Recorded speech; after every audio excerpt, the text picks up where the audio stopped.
know that the hardest part of weight loss starts in the kitchen. Actually, it starts in our mind, our relationship with food, the feelings we have around food we eat, regret, shame, all that stuff. But once all those kind of feelings are addressed and kind of dealt with, then we need to start focusing really on our nutrition in order to make real, sustainable changes to our diet.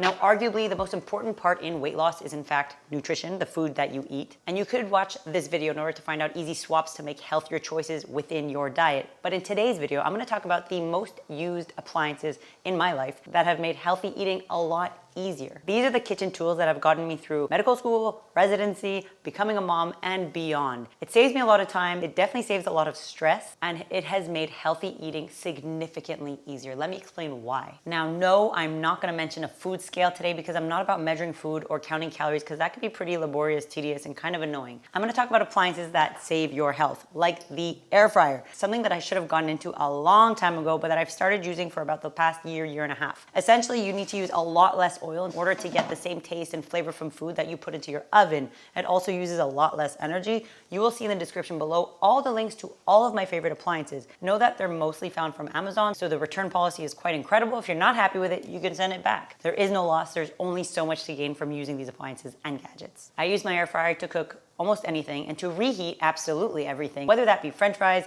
vegetables, salmon, chicken wings. I make it all. And if you check out my Instagram channel, you'll see all the recipes that I make using this bad boy. Machine number 2, and this is used every single week in my house, specifically to make hummus. There is a big debate, I won't get into it, but also to chop up vegetables like carrots, potatoes, whatever you want. Saves a lot of time and a lot of elbow grease. I've got an amazing recipe that I also have shared with all of my community members, but yeah, a massive food processor is an essential tool in my house and probably should be in yours.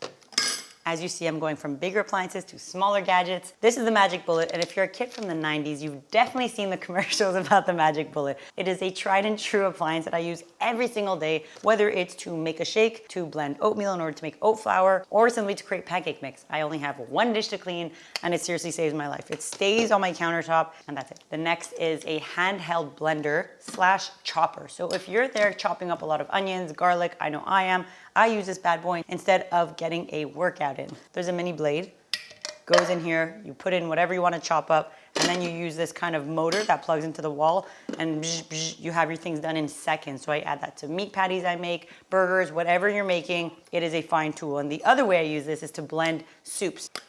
Another thing that I've got a lot of recipes for. So if you've got like a thick and chunky soup and you want it a little bit smoothed out, whether that's lentil soup or any other veggie soup, you use this, you turn on the turbo machine, and it literally just smoothens it out in seconds. After I share my favorite appliances and gadgets, I'm also gonna tell you some actionable tips that you can start implementing today in order to make healthy eating and weight loss a lot easier. Next up is my pan grill.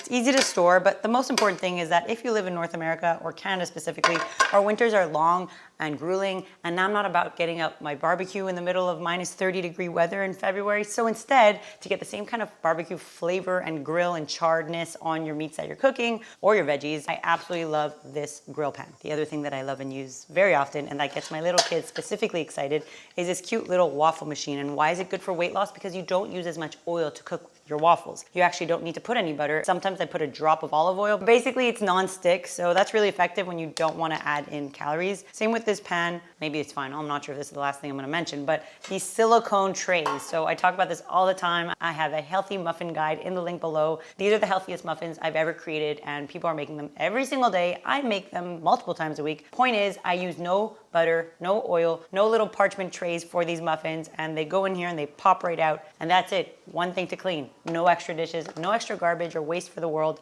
This, I pulled out the tin one, but I actually have the silicone version of it, but I made some on a banana bread recently and I've not gotten it back. Finally, the smallest little gadget, but definitely the most used gadget that I use every single day when I cook my eggs or make pancakes, is this silicone oil dispenser. Basically, I fill it with olive oil. You can fill it with whatever oil you like. I definitely recommend olive oil rather than another. And you squeeze it and you basically could dispense or spray on the amount of oil you want, rather than pouring out the oil and wasting more than you actually needed to use, right? So I love it. I discovered it a couple months ago. The link is below, and it goes on sale really often, but truly I use it every day. Now for those actionable tips. I want to keep in mind, these are not all made to guarantee you weight loss, but they are all guaranteed to make eating a lot more mindful and a lot more easier to lose weight if you actually implement these. Number one is serve, then sit. What does that mean? Rather than having your food out all in front of you, all your trays, everything you've cooked, kind of like a buffet or an all-you-can-eat restaurant, have your food wherever you've created it and serve yourself on a plate and move away from that serving dish. Go to a separate room, go to a table away from that serving area and eat it. That way you're not unconsciously kind of filling your plate and adding more calories to your plate than you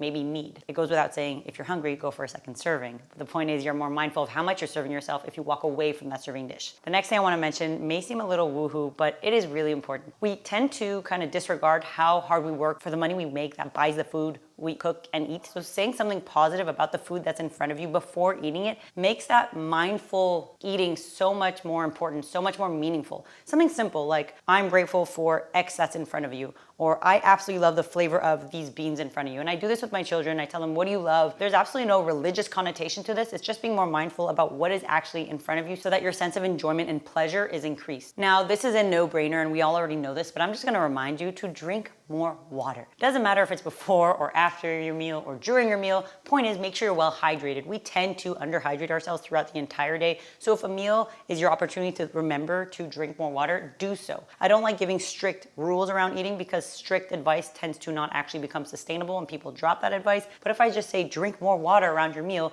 you will decide whether it's before, during, or after your meal. And finally, this is probably the most important advice I could tell you, and something that us, as specifically in North America, where obesity is literally an epidemic, is to eat until you're satisfied, not until you're full. So our bodies were not created to eat in abundance to the point where we feel full and uncomfortable and all that stuff. If you've been there, I know I have, you know how not good this actually feels. But if you eat to the point of satisfaction of just enough, you feel a lot better. You definitely are more mindful about what you're eating, and you probably will lose weight a lot easier if you're just eating till you're stuffed. The Japanese actually have a term for this. It's called harahachibu. Sorry if I kind of screwed that up. And it literally translates to eat until you're 80% full. And the Japanese are known to have a lot less cancer, heart disease, strokes, and other chronic diseases. So I think their advice is pretty important in this regard. Now, if you want more ways on how to lose weight without actually counting your calories, check out this video.